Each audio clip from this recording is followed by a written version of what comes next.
The King County Council votes on the budget for the prosecutor's office tomorrow. Let's be clear-eyed about what they're deciding. Prosecutor Lisa Mannion says council members were shown misleading numbers last week. They were told her office has 560 people handling criminal cases. She says that's false. In an email obtained by Seattle's Morning News via a public disclosure request, Mannion told council members about 150 of those employees work civil cases, not criminal prosecution. The real numbers from the King County General Fund? Her office has 144 attorneys handling criminal cases. The Department of Public Defense has 194 public defender attorneys, and they'll get 17 more in this budget.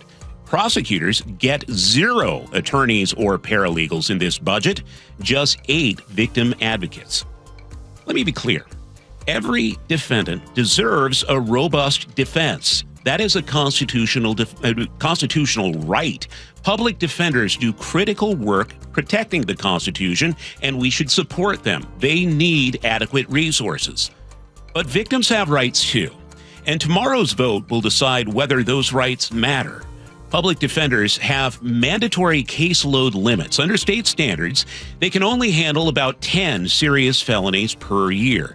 They are legally protected from overwork. Good. That's how it should be. Prosecutors have no limits, no protection. One of Lisa Mannion's deputies is handling 136 child predator cases. Not 10, 136. Those are 136 children waiting for justice while one exhausted prosecutor tries to keep up. The Department of Public Defense's director's solution? Prosecute fewer crimes. The DPD's Matt Sanders literally wrote that the only certain way to reduce costs is for the prosecuting attorney's office to file fewer felony cases. In other words, stop prosecuting low-level cases, burglaries, auto thefts, drug dealing, the crimes that destroy neighborhoods. We tried that in 2020, remember? Then City Attorney Pete Holmes and then County Prosecutor Dan Satterberg pulled back on prosecutions during COVID. The result? Homicides hit 73 in King County in 2021, the highest on record. Gun violence exploded. Robberies spiked 20%. Then we changed course. New prosecutors started holding criminals accountable again. And look at the results. Homicides down to 55 last year. Seattle has around 30 homicides so far this year. Shootings dropped 33%. Robberies fell 15%. These aren't statistics. They are lives saved. Families not destroyed. Businesses that can operate with less fear.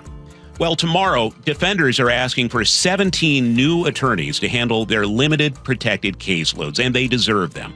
But prosecutors get no new prosecutors or paralegals for their unlimited caseload.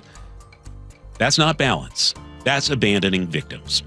We're honoring one constitutional promise and breaking another. The Constitution guarantees effective defense, but it also guarantees victims timely justice. Tomorrow's vote decides whether we care about both or just one. Council members can still fix this. Fund both sides adequately. Give defenders what they need, but also give prosecutors what they need too. Show victims they matter as much as defendants. Because we've seen what happens when prosecutors can't keep up. We've lived through it. The gains we've made since 2020 are fragile. One budget vote could send us backward. So tomorrow, the King County Council decides, do victims deserve equal justice or don't they?